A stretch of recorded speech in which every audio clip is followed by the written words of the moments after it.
नमस्कार मित्रांनो, माझं नाव पवन रमेश कादवणे। आज तुम्हाला मी थोडी वेगळ्या पद्धती आंब्याची कलम दाखवत आहे।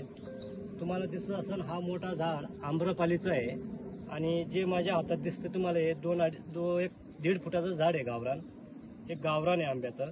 प्रत्येक लोक काडीची कलम करतात, म्हणजे जशी कलम काडी घेऊन पाचर घेऊन याच्यामध्ये घालून पट्टे बांधतात आणि बऱ्याच जणांची फेल होतात। आणि मग शेतकऱ्याला आता काय विलाज, आता तुम्हाला एक दुसरा पर्याय देतो मी कलमासाठी। तुम्हाला दिसत असेल हा मोठा झाड आम्रपालीचं आहे आणि जे माझ्या हातात दिसते तुम्हाला हे 1.5 फुटाचं झाड आहे। गावरान एक गावरान आहे आंब्याचं। प्रत्येक लोक काडीची कलम करतात, म्हणजे जशी कलम काडी घेऊन पाचर घेऊन याच्यामध्ये घालून पट्टे बांधतात आणि बऱ्याच जणांची फेल होतात। आणि मग शेतकऱ्याला आता काय विलाज, आता तुम्हाला एक दुसरा पर्याय देतो मी कलमासाठी। शेतकऱ्याच्या दारात कोणतंही आवडती झाडं असलं, केशर म्हणा, हापूस म्हणा, लांगडा म्हणा किंवा गावरान, त्याचा आंबा तुमच्या खाण्यासाठी चांगला आहे, तर त्याला आपले तशा पद्धतीने दुसरा आंबा आपण कसा करू शकतो त्याच्यातली थोडी मी माहिती सांगतो तुम्हाला। हे दिसत असेल तुम्हाला, याला भेट कलम म्हणतात।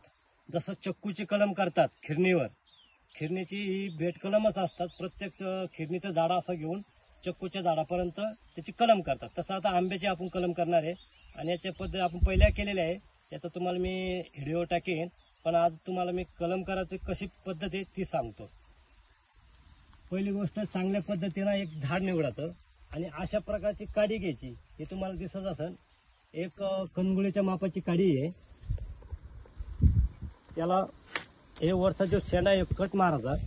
कट मारल्यानंतर पुढे मारल्यानंतर याचा साल अशा पद्धतीनं कट करून घ्यायचे।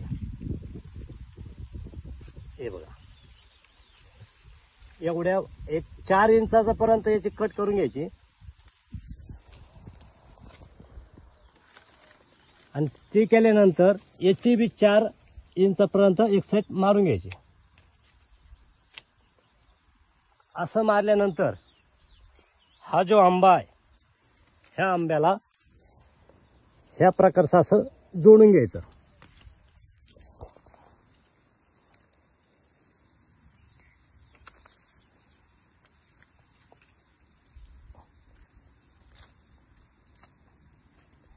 ह्या प्रकारे तुम्ही असं जोडल्यानंतर जी आपली ग्राफ्टिंग पट्टी असते त्या पट्टीना पूर्ण पद्धतीनं त्याला झाकून घ्यायचं।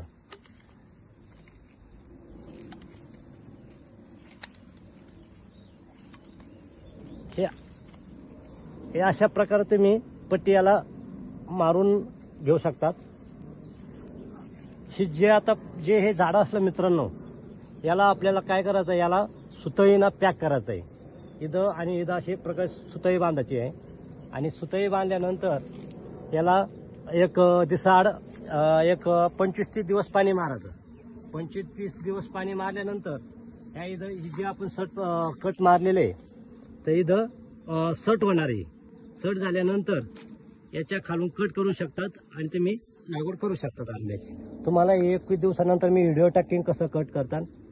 तर कलमची पद्धत कशी आवडली ते मला सांगा आणि व्हिडिओ आवडला असेल शेअर कमेंट नक्की करा। धन्यवाद।